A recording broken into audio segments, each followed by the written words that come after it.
I'm Dr. Robert Kerr of the Inárة Research Center for Early Islam and the Quran here in Saarbrücken. It is my privilege to interview some of our colleagues about their ongoing researches with regard to the Quran and the emergence of Islam within Greco-Roman late antiquity. Our first guest this afternoon will be Dr. Gert Rudiger Puin, a retired faculty member at the University of the Saarland in the Department of Oriental Studies.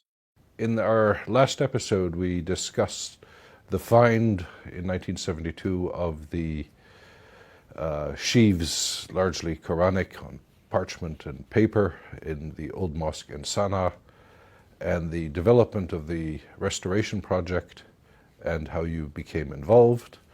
And unlike rumors circulating on internet and other vague places, it is just like most academic projects start, that somebody is looking to get something done and you find people, and there's nothing all too mysterious about it. And the Yemenis understood the values, and at that time I suppose we were fortunate that they had just founded the Bureau of Antiquities, the Athar, and it got sent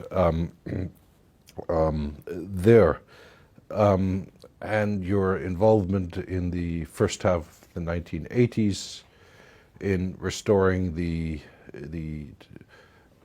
10,000 parchment sheafs and leaving the paper alone. 95% were more or less nicely written Kufic manuscripts. Yes.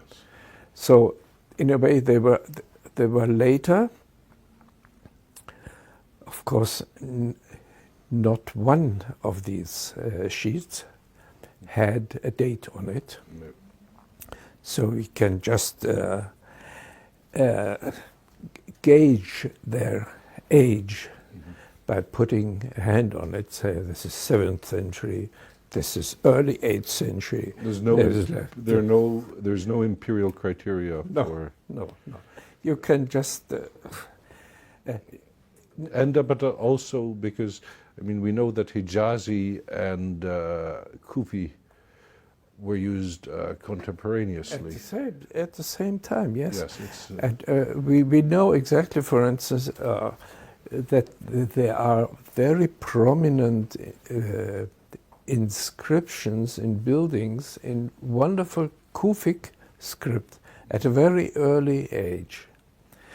But at the same time, we read in the traditional reports that the writers of Qurans were reluctant to use this beautiful Kufic script. There are only, from the whole find in Sana'a, there may be 5%, even less, of historical interest for the history of the Quran text.